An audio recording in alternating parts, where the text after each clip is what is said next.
আজকে রান্না করব ধনিয়া চিকেন। তার জন্য এখানে কড়াইতে পেঁয়াজ কুচি দিয়ে সর্ষের তেলের ওপরে ফোড়ন দিয়ে ভাজছি হালকা করে। 2 মিনিট ভেজে নেওয়ার পরে এর মধ্যে মাংসগুলো দিয়ে দিলাম। মাংসগুলো দিয়ে কিছুক্ষণ ভাজার পরে আদা রসুন বাটা দিয়ে দিয়েছি পরিমাণ মতো। আদা রসুন বাটাটা দেওয়ার পরে দিয়ে দেব ধনে আর জিরে বাটা।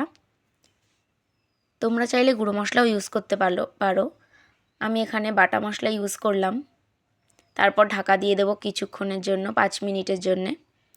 তারপর ঢাকা খুলে আরেকটু নেড়ে নেব। মাংসটা যাতে লেগে না যায় সেটা লক্ষ্য রাখতে হবে নিচে, কারণ আমরা এতে জল ব্যবহার খুব কমই করব। এখানে হাফ কাপ কাজু বাটাও দিয়েছি আমি। তারপর দেখতেই পাচ্ছ কতটা সুন্দর ফুটছে, দেখো জলও ছেড়ে দিয়েছে অনেকটা। এরপর গোলমরিচের গুঁড়ো দেব।